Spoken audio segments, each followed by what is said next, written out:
à toutes et à tous, c'est Hermès, j'espère que vous allez bien et que vous passez un bon week-end. Je posterai cette vidéo dimanche à 7h du matin.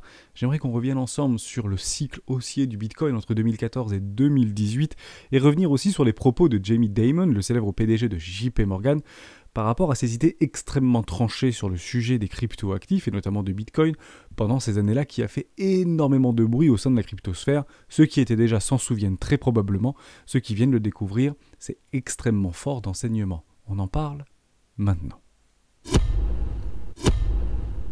Mais avant de commencer, je vous invite toujours à rejoindre le Discord des rois du marché. À l'intérieur, vous y trouverez dans l'onglet documentation une stratégie, une petite stratégie des 4 rois qu'on utilise et qui m'offre moi de mon côté d'excellents résultats sur le moyen long terme. N'hésitez pas vous aussi de votre côté à vous en inspirer, vous en imprégner pour trouver votre propre style d'investissement, que ce soit sur le court, moyen ou long terme bien évidemment. Je vais reprendre les propos d'un article paru en 2019 du Financial News par rapport aux arguments et aux propos passionnés de Jamie Dimon en janvier 2014, en marge du Forum économique mondial de Davos qualifiant les crypto-monnaies de terribles réserves de valeur. En novembre 2015, les premières craintes de Dimon concernant le Bitcoin concernaient la possibilité pour les gouvernements d'intervenir dans la monnaie sur les marchés prenaient de l'ampleur. Il a même prédit la répression, voire l'interdiction des cryptoactifs dans tous les portefeuilles ou dans tous les wallets, ce qu'on est d'ailleurs en train d'imaginer, à moindre mesure, par rapport à notre gouvernement et par rapport à l'Union européenne.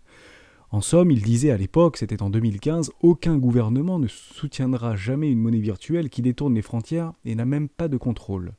Ça ne va pas arriver. Bitcoin ne se négociera jamais au-dessus des 330 $. Intéressant. Continuons. Octobre 2016, un an plus tard, JP Morgan a donné sa propre tournure à la blockchain. La technologie sous-jacent du Bitcoin, la banque a lancé Quorum, c'est sa propre crypto-monnaie, sa propre blockchain. C'était une version d'Ethereum axée sur les entreprises, le réseau sous-jacent et la deuxième plus grande crypto-monnaie éponyme du monde. Dès lors, on comprend qu'en 2016, c'était ici, le Bitcoin valait aux alentours des 300-400 $, JP Morgan commençait à travailler sur des technologies blockchain et très probablement commençait à acheter des bitcoins, bien évidemment, dans leur bureau de gestion et de trading.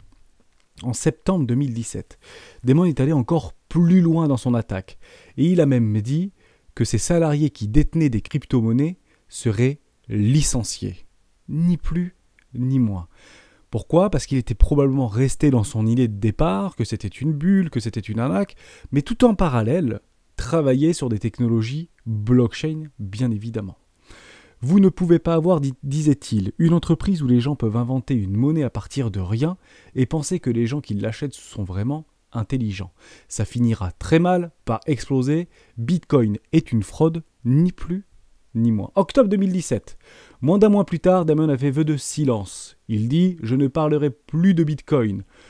Peu de temps après, il romput sa parole. Si vous êtes assez stupide pour l'acheter, c'était en octobre 2017, vous en paierez le prix fort un jour, tout simplement. Janvier 2018. Une démonstration probablement de remords, peut-être des regrets. Visiblement. La banque a fait appel à Olivier Harris, alors responsable des programmes internes du développement de la nouvelle technologie financière, pour examiner les utilisations potentielles des crypto-monnaies dans sa banque d'entreprise et d'investissement. En somme, pouvait-il, oui ou non, proposer des crypto-actifs à ses clients ? C'est ça la réalité. Octobre 2018, marquant les 10 ans de la crypto-monnaie, du Bitcoin, lors d'une conférence à Los Angeles, Dimon était revenu à l'offensive. « Je ne voulais pas être le porte-parole contre le Bitcoin. Je n'en ai tout simplement rien à faire. » Tout simplement rien à faire. En 2019, février 2019, JP Morgan avait affirmé qu'il était la première banque américaine à créer et à tester avec succès une pièce numérique, représentant une monnaie fiduciaire. On a complètement changé, bien évidemment, de paradigme. Et on continue avec, en fin de compte, nous pensons que JP Coin, il avait créé sa propre, entre guillemets, son propre stablecoin, peut apporter davantage de significatif aux applications blockchain en réduisant les risques de contrepartie et des règlements des clients. En somme, quelle était devenue cette petite crypto-monnaie de JP Morgan ? Elle est devenue probablement rien du tout, c'était toujours un embryon, toujours une technologie de cryptoactifs, de stablecoin, un des premiers stablecoins à pouvoir voir le jour d'une banque systémique qui n'a malheureusement pas très bien fonctionné ou qui est restée en interne. Aujourd'hui, c'est complètement différent. On sait aussi que Goldman Sachs avait déjà acheté du Bitcoin en 2015. J'ai mis Invest Bitcoin, Timeline de Future, oui, c'est ici que je l'avais récupéré. Tempête sur le Bitcoin. Goldman Sachs l'abandonne-t-il vraiment? C'était en fait un écrit de Grégory Raymond, c'était en septembre 2018. En somme, lorsque le Chicago Mercantile avait lancé, entre guillemets, la possibilité à des institutionnels d'acheter le Bitcoin, ça a sonné le top du marché. C'était ici, en janvier 2018. Janvier 2018, juste ici, top du marché, où le CME était lancé. Décembre 2017, janvier 2018. Derrière, en fait, on avait donné la possibilité, ni plus ni moins, aux institutionnels de pouvoir investir sur le Bitcoin ou spéculer sur le Bitcoin, sans en posséder bien sûr. Mais la bulle était faite. L'explosion du Bitcoin avait été déjà donnée, tout simplement. Donc tous les retails qui étaient passionnés, qui étaient déjà dans le bateau, qui avaient déjà vu des rendements très importants, ont été tout simplement piégés, bien évidemment. Quel est devenu au niveau de cette petite blockchain qu'ils avaient créée qui s'appelait Quorum? Ils l'ont vendu, ils l'ont cédé tout simplement pour quelques millions de dollars ou centaines de millions de dollars à Consensus. Consensus, vous devez connaître ce que c'est MetaMask, c'est Ethereum, c'est une très grosse entreprise qui a d'ailleurs le mois dernier levé plus d'1 milliard de dollars. Pour vous dire qu'encore en mars 2022, ces entreprises de la blockchain lèvent des milliards de dollars. C'est très important. Et lorsqu'on lève des milliards de dollars, c'est pas pour derrière voir s'écrouler un marché. C'est justement pour l'accompagner dans sa croissance et l'accélérer. C'est ça l'objectif de Consensus, bien évidemment. JP Morgan, dingue des crypto-monnaies. Le grand patron fait l'éloge de la blockchain et de la DeFi. Ça, c'était en avril 2022. On parle toujours de la même personne. Il a complètement, évidemment, changé son fusil d'épaule.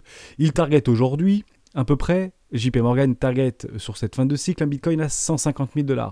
Peut-être nous dit-il, finalement, la target ultime de Bitcoin, on va le regarder maintenant ensemble. Je trouvais ça très intéressant d'y revenir, pour vous dire à quel point ces personnes avec un ego très probablement surdimensionné, mais c'est leur profession, bien évidemment, qui probablement leur impose ce type de choses, étaient extrêmement hostiles à la technologie, hostiles au Bitcoin, hostiles à tout ce qui pouvait, entre guillemets, représenter, bien évidemment, et ont complètement changé d'avis. Dès lors, c'est depuis ce moment-là qu'ils ont commencé à acheter massivement du Bitcoin.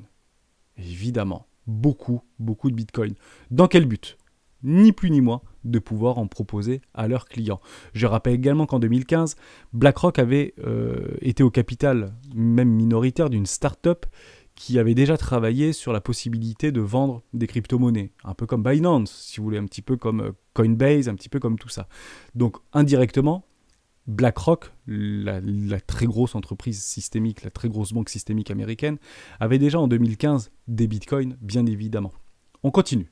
Et on va aller un petit peu plus loin par rapport à des volumes d'échanges qu'on est en train d'observer sur le bitcoin, mais sur du long terme. On reste en weekly et on ne va pas faire une très longue vidéo. C'est quoi en fait la différence entre ce qui se passe ici et ce qui se passe ici? Je vais vous prendre par rapport à une précédente structure, juste là, sur un an et demi, 2 ans, entre septembre 2020, structure en W Weekly jusqu'ici, jusqu'à aujourd'hui.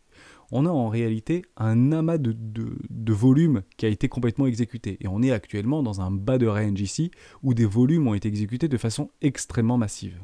Vous me suivez. On retourne un petit peu en arrière et je vais vous montrer ce qui s'était passé lors de la bulle en réalité et l'explosion de la bulle de Bitcoin ou du premier cycle de Bitcoin par rapport à ces volumes. On reprend un précédent W Weekly qui se trouvait probablement là en mars 2017 jusqu'à tout en haut, juste ici. Waouh!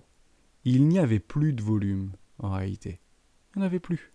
Les volumes et les premiers volumes de cluster étaient juste ici. On a essayé de reconsolider, mais la structure était donnée. On avait cassé le premier arrêt, on était déjà retourné dans une zone de rechargement d'achat long terme. Regardez, c'est chirurgical. Juste ici. On y était déjà revenu. Ok.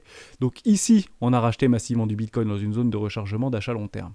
Néanmoins, cette réaccumulation a donné lieu à une capitulation. Intéressant. Derrière structure en W Weekly, il n'y avait plus d'astor change de marché, dès lors, continuation haussière.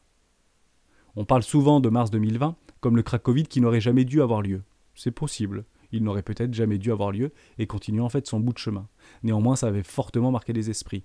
Pourquoi? Parce que ces capitulations marquent toujours les esprits. On reprend un petit peu en arrière par rapport à ces volumes-là. Et on revient par rapport à ce que moi je pense de ce cycle, qui est en fait qu'au début, de ce cycle, ou au milieu de ce cycle, par rapport toujours à cette même forme de volume. On revient en janvier 2017, par rapport à ce W Weekly, c'était juste ici, et on revient à peu près ici. Je pense qu'on est à peu près en septembre 2017, on peut le pousser un tout petit peu, par exemple, et il y a en fait énormément de volume.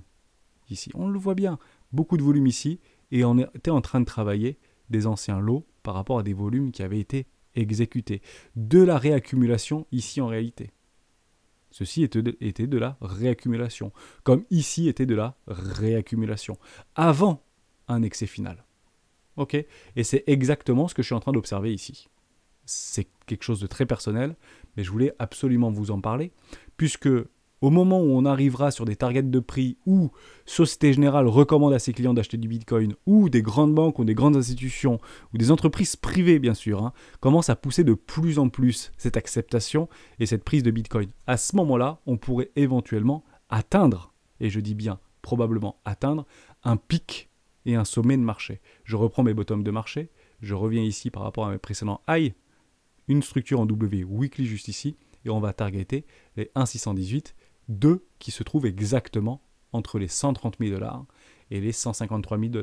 JP Morgan annonce en réalité un Bitcoin atteindre cette zone d'extension de Fibonacci, tout simplement. Dès lors, à 150 000 $, il faudra bien évidemment prendre massivement des profits si vous voulez suivre la stratégie des 4 rois. C'est difficile, bien évidemment, mais au même titre qu'ici, c'était difficile. À la différence qu'actuellement, on est en train de travailler sur des lots. On le voyait hier dans la stratégie des 4 rois, au niveau du top crypto, et je voulais vous reprendre LRC. LRC, on a fait un petit aller-retour, qui n'était pas très sympathique pour le coup. J'y suis dans LRC, il n'y a aucun souci avec ça. Mais en réalité, on n'est pas là-dedans sur Bitcoin. Bitcoin, c'est pas ça. Pourquoi c'est pas ça Bitcoin ? Parce que si vous reprenez la précédente magnifique structure, au niveau d'un pullback, on l'avait repris hier, rappelez-vous, si vous ne l'avez pas vu, le petit top crypto avec quelques actions, n'hésitez pas à y faire un petit tour, bien évidemment. Derrière, il n'y avait pas de volume dans toute cette montée. Il n'y en a pas eu. Je reprends par rapport à la précédente structure, je me mets juste ici, tout en haut, aucun volume, zéro volume. Et c'est pas ce qu'on est en train d'observer sur Bitcoin. Sur Bitcoin, ici, il y a beaucoup de volume. D'accord ? Donc attention et gare à ceux qui pensent que Bitcoin va retourner à 10 000 $, 15 000 $, 20 000 $.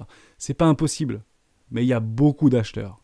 Et c'est de l'accumulation d'achats. C'est pas de la vente dans un bas de range, bien évidemment. Tout simplement, on s'arrête là. Une vidéo extrêmement courte, ça change un petit peu. J'espère que ça vous a plu de revenir sur Jamie Dimon. Je vous mettrai le lien bien sûr dans la description si vous voulez avoir l'article dans sa globalité. Aucune target bien évidemment, je ne saurais même pas où est le prix jusqu'à maintenant. On se retrouvera mardi, puisque lundi c'est férié. Donc je vous souhaite de passer un bon moment avec vos proches. Et on se retrouvera mardi pour une vidéo d'actualité sur les voies du Bitcoin. Ciao.